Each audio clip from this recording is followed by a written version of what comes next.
नमस्कार, मी शर्मिला. माझ्या यूट्यूब चॅनलमध्ये तुमच्या सगळ्यांचं अगदी खूप मनापासून स्वागत करते. कसे आहात सर्वजण? मस्त ना? मस्तच राहा. बघा ताईंनो, पावसाळा सुरू झालेला आहे. खरंच स्वतःची काळजी घ्या. आपण जर आजारी झालो ना तर आपलं घर सगळं अस्ताव्यस्त होतं. म्हणजे आता मी हे का बोलते तुम्हाला दाखवते. हे बघा, तुम्ही बघू शकताय. आज माझी तब्येत ठीक नव्हती, तर हे माझा किचन बघा कसं अस्ताव्यस्त पडलेलं आहे. म्हणजे सांगण्याचा अर्थ असा आहे की घरातील गृहिणी जेव्हा चांगली असते, तिची तब्येत वगैरे ठीक असते, तर त्यावेळेस घर अगदी टापटीप स्वच्छ असतं, मुलांचं जेवण वगैरे जिथल्या तिथे. पण जेव्हा तीच आजारी पडते ना, तेव्हा सगळं घर विस्कळून जातं. तर असंच काय आज माझ्यासोबत झालेलं होतं.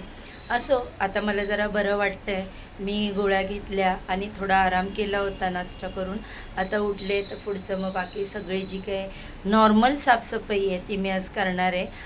कारण जास्त काय स्ट्रेस घेणार नाही. कारण आपण म्हणतो ना, जरा बरं वाटलं की गृहिणींचं कसं, चला लगेच वाटतंय बरं, लागू कामाला. पण इम्युनिटी पॉवर तयार व्हायला वेळ लागतो. असो, आता मी थोडंसं जेवण बनवणार आहे. अगदी खिचडी भात आणि थोडीशी कढी बनवणार आहे. चला तर मग व्हिडिओला सुरुवात करते. तर बघा ताईंनो, हा व्हिडिओ माझा 2 दिवसापूर्वीचा शूट केलेला आहे. 2 दिवस कोणताही व्हिडिओ मी तुमच्यासोबत शेअर केलेला नाही.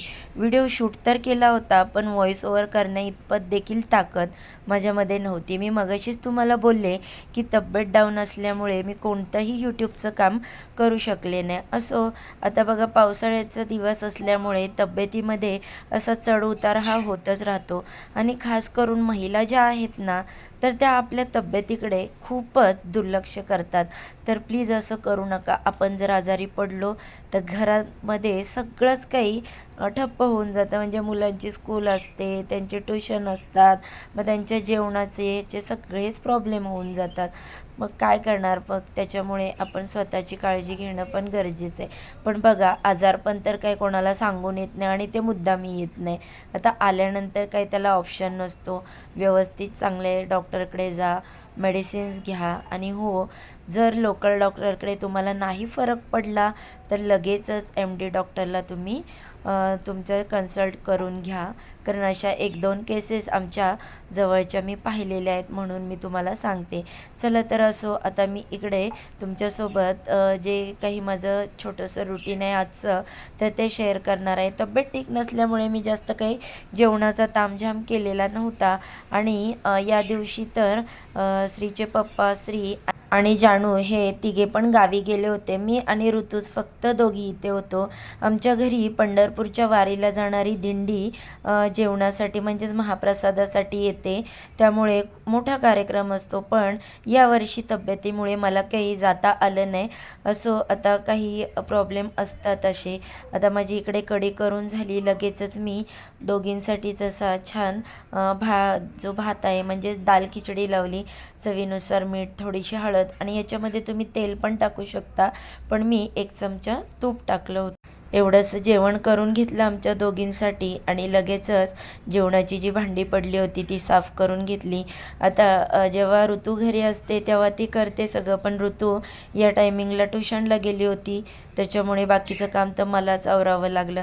आणि कसं असं घर अस्ताव्यस्त राहिलं तर ते आपल्यालाही बघवत नाही ना, म्हणून मग मी पटकनी 2-3 भांडी पडली होती चहाची, नाश्त्याची. आणि आता जेवण जास्त नव्हतं म्हटल्यावर काय भांडी पण एवढी नाही पडली, तर ती मी लगेचच साफ करून घेतली इकडे. कारण बघा, आता मुलं देखील कसं कंटाळून ट्युशनवरून स्कूलवरून येतात आणि घरामध्ये परत हे सगळ्या गोष्टी त्यांना करायला लावायच्या. मलाही नाही म्हणजे हे पटत, पण काय करणार, तब्येत जर ठीक नसेल तर कधीतरी अशी हेल्प करणं गरजेचंच आहे ना. तसं तर 2 दिवस तिनेच सगळे ॲडजस्ट केलं, पण जेवण वगैरे अजून काही बनवता येत नाही, पण बाकीची कामं त्या सगळी तिने केली. त्याच्यानंतर मग श्रीचे पप्पा श्रीनाथ ही लोक कार्यक्रम झाला की लगेचच गावावरून निघाले. रात्री तर आले रिटर्न, पण 1 पूर्ण दिवस आणि 1 रात्र तर ते गेलेच होते. असं म्हटलं, आता तो दिवस तर मी दुपारी अगदी म्हणतात ना 12 वाजता व्हिडिओला सुरुवात केली होती. सगळं घर अस्तव्यस्त पडलेलं होतं. मग म्हटलं थोडीफार क्लिनिंग करून घ्यावी. हा आरसा मी तुम्हाला मगाशी दाखवला. जरा जरी 1 दिवस त्याच्याकडे दुर्लक्ष झालं तरी पाण्याचे डाग वगैरे वगैरे पडतात. तर आता मी इथे तुमच्यासोबत काय शेअर करते, तर माझ्याकडे बघा ही जी पावडर आहे, हिचं नाव आहे भैया पावडर. तर एवढी छान आहे ना ही पावडर. स्टीलची भांडी, पितळेची भांडी, तुम्ही कोणतीही भांडी यांनी अगदी छान प्रकारे क्लीन करू शकता आणि चमक पण खूप सुंदर येते याला. तुम्ही बिफोर आणि आफ्टर फरक ह्याच्यामधला बघू शकता, म्हणून मी तुमच्याबरोबर शेअर केलं. मला एखादी गोष्ट आवडली आणि ती जर यूजफुल असेल ना, तर मी नक्की तुमच्याबरोबर शेअर करतच असते. तर ही तुम्हाला ऑनलाईन किंवा लोकल शॉपमध्ये कुठेही मिळून जाईल. लगेचच मी म्हटलं थोडंसं आता फ्रीज वगैरे पण लगेच थोडासा कपडा मारून घ्यावा, कारण बघा एखाद्या दिवशी जरी आपण ही कामं नाही केली तर सगळं अस्ताव्यस्त पडून जातं.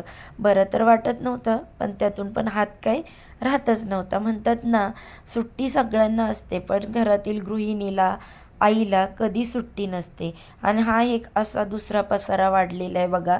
तर हा जो आमचा वॉर्डरोब आहे त्याचा हा जो दरवाजा आहे तो 2-3 वेळा मी बसवून घेतला. त्याच्या बिजागिऱ्या सारखा खराब होतो, तो आताही खराब झालेला आहे. आणि असं सगळं अस्ताव्यस्त सामान मुलांनी याच्यामध्ये ठेवलेलं आहे. आता मी याचं व्यवस्थित जेव्हा ऑर्गनाईज करेन तेव्हा व्हिडिओमध्ये शेअर करेनच. त्यानंतर लगेचच मी इथे कपड्याची मशीन लावून घेतली. म्हटलं ऋतू येईपर्यंत कपडे धुवून होतील, ती आल्यानंतर कपडे वगैरे सुकत घालेल. आणि म्हटलं त्याच्यानंतर थोडासा आराम करावा, म्हणजे काय होईल, गोळी खाल्ली तर त्याने फरक पण पडेल. म्हणून बाकी सगळी कामं आवरली आणि मग मशीन शेवटी सगळ्यात कपड्याची लावायला घेतली. कारण आता पावसाळ्याचे दिवस असल्यामुळे कपडे जर उशिरा मशीनला लावली तर ती सुकायला देखील प्रॉब्लेम होतात. त्यानंतर बघा डीमार्टचं जे लागणारं सामान आणलं होतं ते मला डब्यामध्ये व्यवस्थित भरायचं होतं.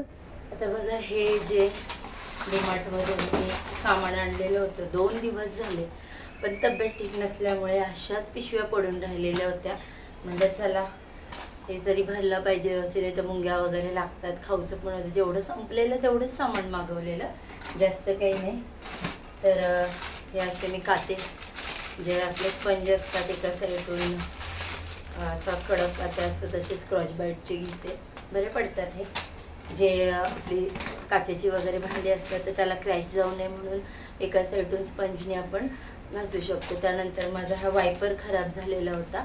खराब म्हणजे मी इथून लोकल शॉपमधून आणला होता, प्लॅस्टिकचा होता, त्याने काही पाणी व्यवस्थित निघत नाही. हे जे आहे ना, हा वायपर खूप चांगला आहे.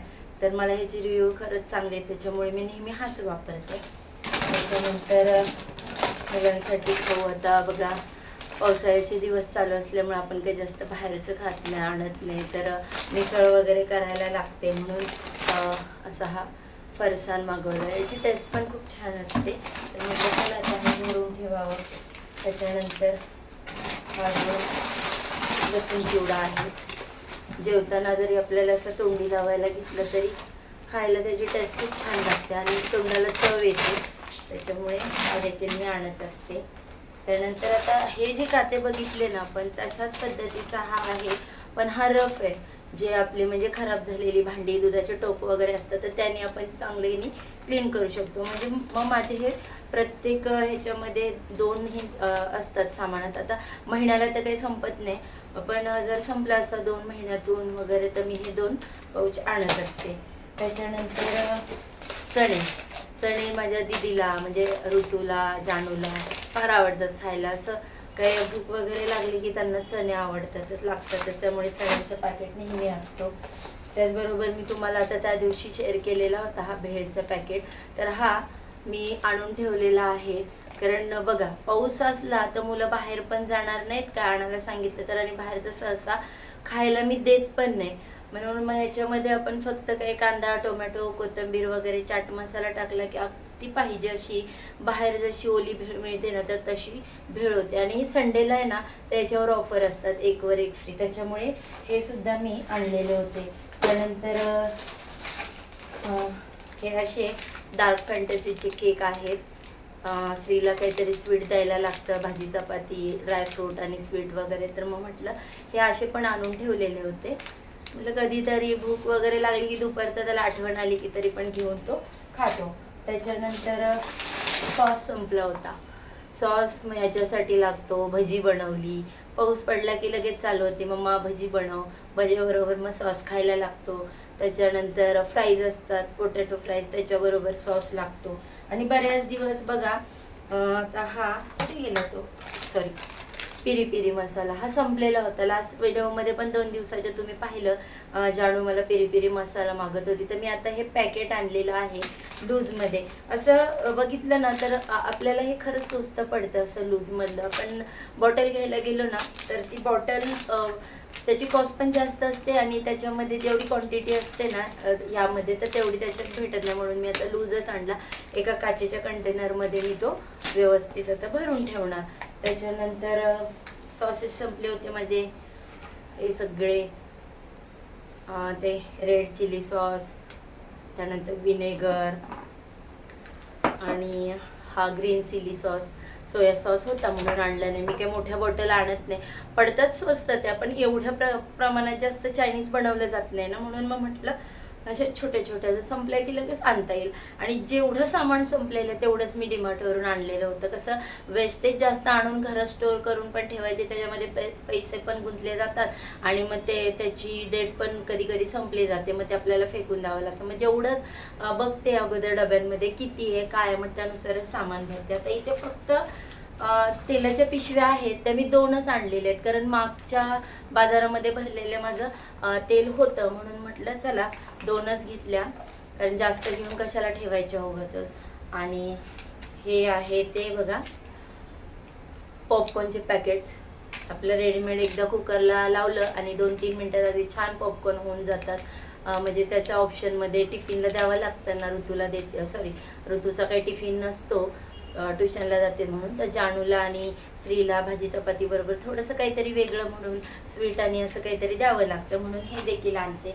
आणि मी सकाळी तुमच्याबरोबर शेअर केले बघा त्या मुलांनी कसं कपाटामध्ये वॉर्डरोबमध्ये सगळा पसारा केला होता, तर त्याच्यासाठी मी हे प्लॅस्टिकचे कंटेनर घेतलेत.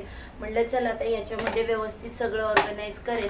आता ते मी तुम्हाला नेक्स्ट व्हिडिओमध्ये दाखवेनच कसं केलं. आज तर काही माझी कॅपॅसिटी नाही, आज मी ते काही बनवणार नाही आहेस, म्हणजे सॉरी ते काही व्यवस्थित सगळं ठेवणार नाही. आता फक्त हे जे आणलेलं सामान होतं ते ठेवून देते. कधीतरी एकदम एमर्जन्सीला मॅगी लागते म्हणून हे पॅकेट असे. ही मॅगी आहे ती ऋतूला लागते, तिला आवडते ही. आणि ही जी मॅगी आहे ती मला आणि जानूला आवडते, त्याच्यामुळे 2 प्रकारची मॅगी ते थोडेफार एक 5-5, 6-6 पॉकेट मी भरते. कधीतरी एमर्जन्सीला लागतोच ना, ट्युशनवरून आल्यानंतर एक जणच असेल नाश्ता करायला वगैरे, म्हणजे समजा कधी कधी जानू 7:30-8ला पण येते, मग त्यावेळेस माझा 6 वाजेपर्यंत नाश्ता तयार झालेला असतो आणि तेव्हा करून ठेवलेला नाश्ता खायचं म्हटलं तर तिला काही जमणार नाही, त्याच्यामुळे कधीतरी मग मॅगी ही दिली जाते. तर अशा प्रकारे मी जेवढं डीमार्टचं सामान लागणार होतं तेवढंच आता हे भरलेलं होतं. तर म्हणून मी तुमच्यासोबत शेअर केलं. आता हे व्यवस्थित असं मी भरून ठेवते आणि पुन्हा आराम करते. आज दिवसभर माझं नुसतं आरामच चाललेलं आहे. तुम्ही बघू शकता घाम पण एवढा येतोय. या पावसाने तर एवढा त्रास दिलाय, कधी पडतो एवढा, कधी अजिबात पडत नाही, त्याच्यामुळे गरमी पण भरपूर जाणवते. असो चला मग आता तुमच्यासोबत हे सगळं शेअर केलं. आता सगळं व्यवस्थित जागेवर भरून ठेवते. आता म्हटलं वेळ होता थोडासा, माझ्याकडे जेवणाला देखील टाईम होता. ऋतू ट्युशनवरून आली नव्हती, घरात कोणीच नव्हतं, एकटीच होते. झोपून तरी किती वेळ राहणार, म्हटलं बाकीची जी काही छोटी मोठी कामं आहेत ती करून घ्यावी. तर तेल संपलं होतं माझं बॉटलमधलं, तर ते तेल भरून घेतलं. कारण बघा सकाळी जेव्हा गडबडीची वेळ असते त्यावेळेस मग असं काही सामान संपलेलं असलं की मग खूप इकडे तिकडे शोधा पळापळ करा असं होतं. मसाल्याच्या डब्यामध्ये सुद्धा सगळे मसाले जे संपले होते ते फिल करून ठेवले. आणि हे कसे असतात, एकच आपला डब्बा काढला की पटकन आपली भाजी फोडणीला देऊन होते. ह्याच्यात मीठ फक्त मी ठेवत नाही, बाकी सगळे मसाले एकत्रच ठेवते. आता डीप क्लिनिंगच्या वेळेस मी सगळं काढून मी घासून ठेवते, पण असे जेव्हा फिलअप करायचं असतं तेव्हा हा हॅपी प्लॅनेटचा स्प्रे करते आणि फक्त असं ओल्या कपड्याने पुसून घेतलं तरी पण छान असं क्लीन होतात. तर मी ते आता हे तुमच्यासोबत समोर शेअर केलं. त्यानंतर सकाळीच चहा पावडर आणि साखर हे संपलेलं होतं, तर त्याच्या बरण्या देखील मी घासून ठेवलेल्या होत्या. मग त्या देखील मी लगेच फिल करून घेतल्या. आता तुम्ही म्हणाल ताई तब्येत बरी नाही, मग एवढी कामं कशी काय करत बसले? तर मी मेडिसिन्स घेतले होते, डॉक्टरकडे नव्हते गेले, पण माझ्याकडे जे डॉक्टरांनी दिलेल्या पहिल्या मेडिसिन्स होत्या तर थोडं बरं वाटलं म्हणून मी ही कामं करून घेतली. तर असो, गृहिणीला कधी सुट्टी नसते. कसा वाटला व्हिडिओ? आवडला तर लाईक शेअर सबस्क्राईब करा. श्री स्वामी समर्थ.